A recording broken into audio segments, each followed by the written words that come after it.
I made a mistake. And I want to be clear about something. It wasn't the kind of mistake you can laugh about later. It was the kind that hollows you out from the inside. The kind where you look back and realize you were so desperate to believe in someone that you ignored every single warning sign they gave you. My name is Walter. I'm 64 years old. I spent 31 years working quality control at a manufacturing plant outside of Columbus, Ohio. I raised one son. I buried my wife of 38 years on a cold Tuesday in February. And 3 months after that, I let my son convince me to leave the house my wife and I had built together and move into his spare bedroom 40 minutes away. I want to explain that part, because I know what you're thinking. You're thinking, why would a grown man with his own house, his own car, his own pension, pack up and move in with his adult child? It's a fair question, and I've asked it myself. Usually somewhere around 2 in the morning when the ceiling of that spare bedroom felt like it was pressing down on me. Here's the honest answer. My wife, Margaret, she was the one who knew how to live in that house. I knew how to come home to it. I knew how to sit in my chair and watch the game while she moved around the kitchen. I knew the sound of her slippers on the hardwood floor and the specific way the house smelled when she'd been baking. When she was gone, I'd walk into the kitchen and just stand there. The silence wasn't peaceful.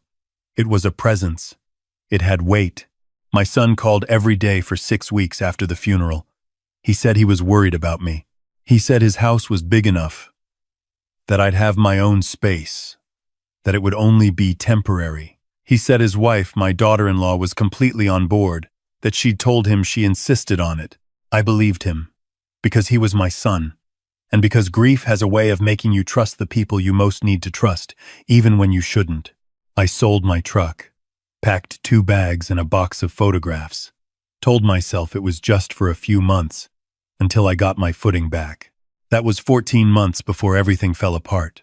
By the time I understood what was actually happening inside that house, I had been slowly, quietly, methodically reduced. Not all at once, that would have been too obvious. It happened the way water wears down stone, a comment here, a sigh there. My daughter-in-law had a particular talent for making me feel like an imposition without ever saying anything you could directly call unkind. She would pause for just a half-second too long when I asked if I could use the washing machine. She would mention, casually, how much the grocery bill had gone up lately. She once left a printed article on the kitchen counter about assisted living options for active seniors. And when I asked her about it, she said she'd found it interesting and thought I might too. My son said nothing. He had learned, over the years of his marriage, that saying nothing was easier. I want to be fair. There were moments when he seemed like my son again, when his daughter would climb into my lap and I'd read to her. He'd stand in the doorway watching with something soft in his face, something that looked like the boy I remembered. But those moments got shorter, and the other moments got longer. The ones where he wouldn't meet my eyes at dinner. The ones where he and his wife went quiet when I walked into a room. It was a Thursday evening, about 7 weeks before everything changed, when my son sat down across from me at the kitchen table with a folder in his hands and a look on his face I didn't recognize. Too careful, too rehearsed. He told me he'd been doing some thinking. He said that with interest rates the way they were, it made more financial sense for me to consolidate my accounts. He said he'd spoken with someone, a financial advisor he trusted, who had suggested moving my retirement funds and my pension-linked investment account into a managed portfolio. Simpler, he said, easier for me to track. He pushed the folder across the table. There were documents inside, several pages, dense with language. I asked him if I could take a few days to read through everything carefully. He said of course. Then he said his daughter-in-law thought it would be a good idea to get it done before the end of the month because of the window on the rate lock. I nodded like I understood what that meant. I didn't sleep well that night. I lay in the spare bedroom and listened to the house settle and thought about Margaret. She had always been the one who read the fine print. She used to tease me about it, said I'd sign my own name over to someone if they smiled at me the right way. I used to laugh at that. I wasn't laughing now. The next morning, I took the folder to the public library on Granville Road because I didn't want to sit in that house and read it, and because the librarian there, a quiet woman named Diane, had always been kind to me when Margaret and I used to come in together. I sat at one of the tables near the back, and read every page twice. The documents would have transferred full management authority of my accounts to my son, not advisory authority, not joint authority, full discretionary control. There was a clause buried on page 4, in smaller type than the rest, that allowed the account manager, my son, to make withdrawals for expenses related to the beneficiary's care and housing. It was written to sound like protection. It wasn't. My hands were steady when I closed the folder. My chest was not. I didn't go home that afternoon. I drove. I'd borrowed my son's second car, a habit I'd fallen into since selling my truck. Something I now realized had been a small but effective way of making me dependent.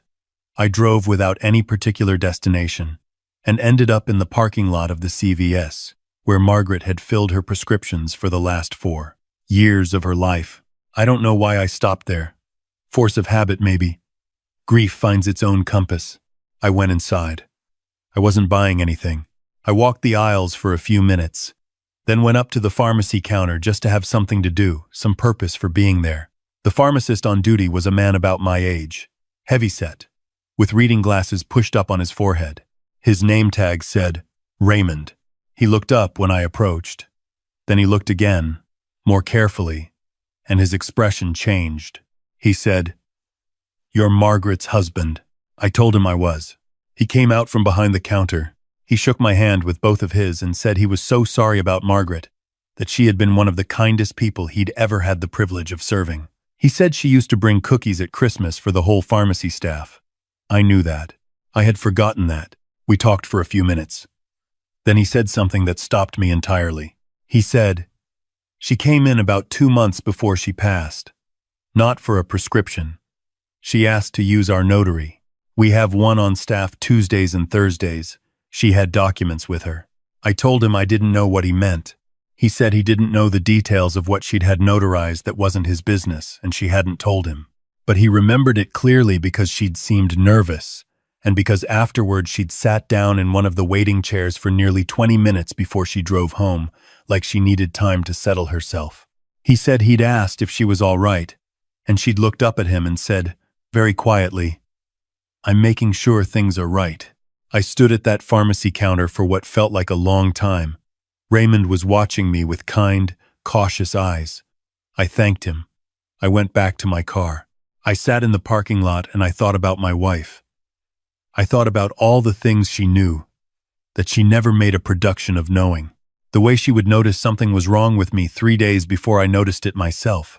The way she had watched my son's wife over the years with a patience that I had mistaken for acceptance, but which I now understood had been something else entirely. Observation, calculation. The quiet, steady work of a woman who was planning ahead. I did not go home that night until after 9 o'clock. My son texted me twice. I didn't answer. The next morning I called the attorney who had handled Margaret's estate. His name was Gerald Foss, and he had been practicing in Columbus for 30-some years. I had met with him once after Margaret died, a brief meeting where he had walked me through the basics of the will the house was in.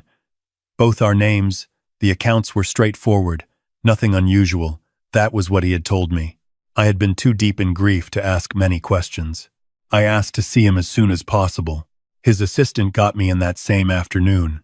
Gerald Foss was a compact man with sharp eyes and the careful manner of someone who had spent decades delivering difficult information.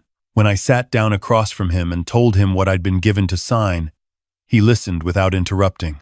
Then I told him what the pharmacist had told me. He was quiet for a moment. Then he opened his desk drawer, leafed through a file cabinet to one side, and set a manila envelope on the desk between us. He said, "Your wife came to see me in December, about 8 weeks before she passed." I said, "You didn't tell me that." He said, "She asked me not to. Not until she felt the time was right or until something prompted it. She said, you would know when the time came. She said, you would come to me when you needed to." Inside the envelope was a trust document. Margaret had established an irrevocable living trust, naming me as the sole beneficiary and naming Gerald as the independent trustee. She had transferred into it the deed to our house, her portion of a joint investment account she'd quietly separated 6 months before she died, and a secondary savings account I hadn't known existed containing just over $90,000 accumulated over the course of our marriage from her own careful saving. Small amounts, month after month for years. The document also included an instruction letter written in Margaret's handwriting, and her handwriting had always been better than mine, clear and even and unhurried. In it, she said she had loved our son. She said she would always love him, but she also said she had watched him change over the years, and she had watched the woman he married, and she had come to understand something that she had not wanted to believe. She said she was not angry. She said she was protecting me, the same way I had always protected everyone else, because I was not always good at protecting myself. I read that letter 3 times sitting in Gerald Foss's office. The third time, I couldn't read it clearly because I was having trouble seeing. Gerald gave me a glass of water, and the dignity of not watching me while I composed myself. Here is what the trust meant in practical terms. Our house could not be sold, transferred, or otherwise disposed of without my consent and the trustees' approval. The investment funds were outside the reach of any arrangement my son might propose, and because the trust had been established while Margaret was fully competent, witnessed properly, and notarized through legitimate channels, through a CVS pharmacy notary on a Tuesday afternoon in December, it was not something that could be easily challenged. My son did not know it existed. I drove back to his house that evening with the folder of documents he'd given me sitting in the passenger seat, untouched. My daughter-in-law was at the kitchen island when I came in, working on her laptop. She looked up and gave me the smile she'd perfected, the one that was warm on the surface and nothing underneath. She asked if I'd had a chance to look through the paperwork. I told her I had. She said, "And?" I told her I needed a little more time. Her smile held, but something shifted behind her eyes. She said, "We were hoping to move on this pretty soon, Walt. You know how these windows close." I said I understood, and I went to my room. Over the following 2 weeks, I did 3 things. First, I called the Ohio Department of Commerce and spoke with someone in the Division of Securities, who confirmed for me, without emotion, that what my son had proposed was consistent with a pattern they had seen before in cases involving elder financial exploitation.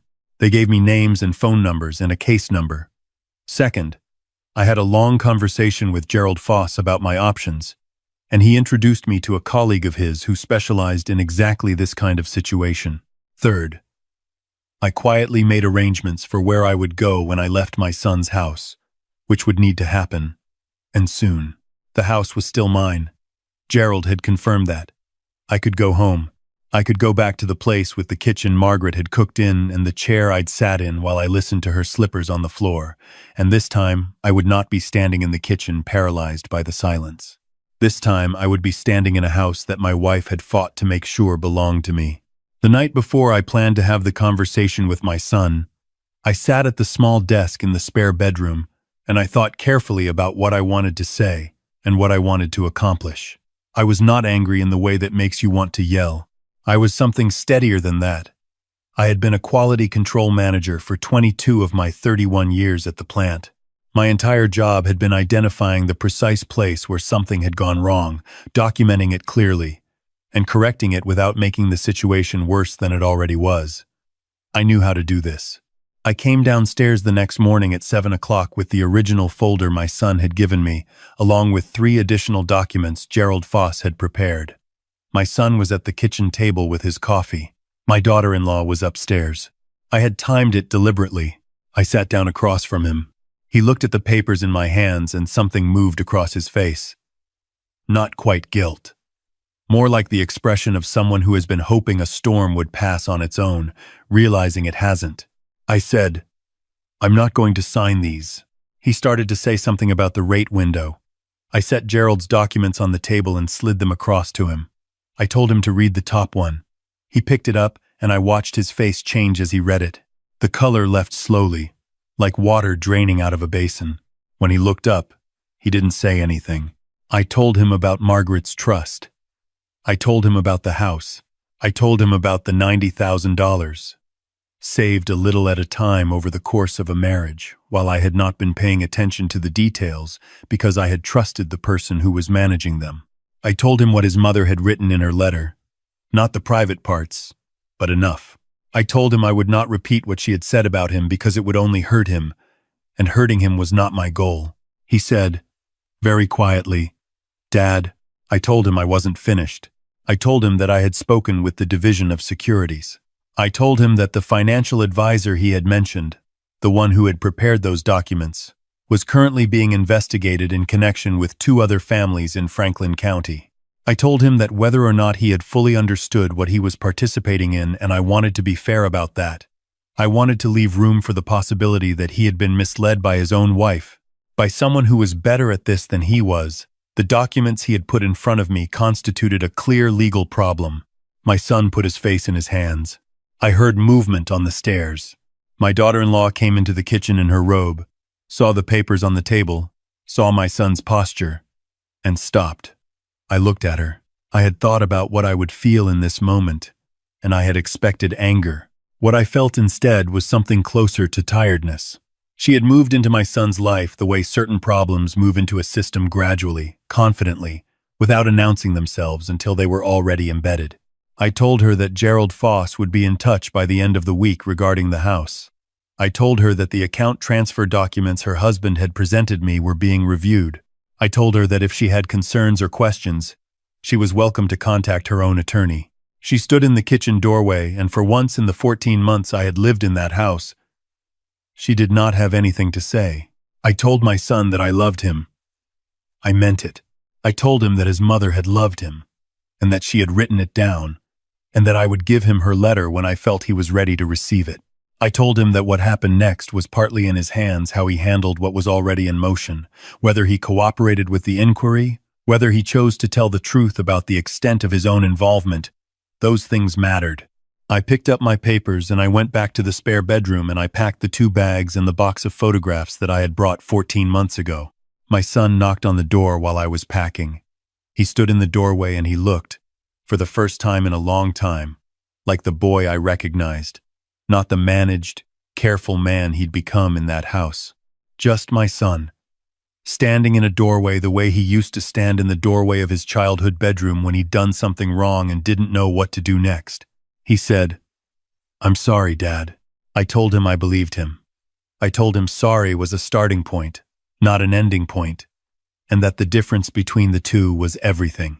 I drove back to Columbus with my 2 bags and my box of photographs in the back seat of the car I had borrowed one last time, because I still had not replaced my truck, and that would be one of the first things I would do when I got home. Get my truck back. Get my life back. I pulled into the driveway of my house on a Wednesday afternoon in October. The maple in the front yard had turned completely since I'd last been there, and the leaves had started to fall. Someone had been cutting the grass. Gerald had arranged for that, paid out of the trust. Another small thing Margaret had thought of. The house looked like a house someone lived in. It looked like it was waiting. I sat in the car for a few minutes before I went inside. I thought about Margaret coming out of that CVS pharmacy and sitting in the waiting area chair for 20 minutes, settling herself. I thought about her writing that letter in her careful handwriting. I thought about all the things she had seen that she hadn't made a production of seeing. All the plans she had made quietly, in the space between one day and the next, because she had known me for 38 years, and she had known that I would need someone to look after me even after she was gone. I went inside. I walked into the kitchen.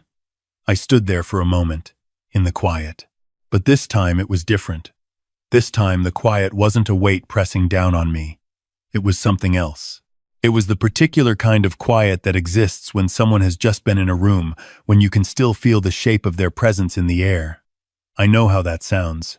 I'm 64 years old and I've spent enough time around enough hard-edged, practical people to know how that sounds. I don't care. I put the kettle on. I found a coffee mug in the cabinet, where Margaret had always kept them. I sat down at the kitchen table in the house that my wife had made sure was mine, and I waited for the water to boil. 3 months later, the financial advisor who had prepared those account transfer documents was formally charged in Franklin County as part of a broader investigation involving 8 families. My son cooperated fully with investigators. His degree of direct involvement versus the degree to which he had been manipulated by his wife was something the attorneys were still working through, and I will not pretend I knew exactly where that line fell. I didn't. I'm not sure he did either. My daughter-in-law hired her own attorney, My granddaughter still calls me on Saturday mornings and tells me about her week. That part hasn't changed. I replaced my truck in November. A used F-150, 2 years old, dark blue. I drive it to the library on Granville Road sometimes, where Diane still works and is still quietly kind.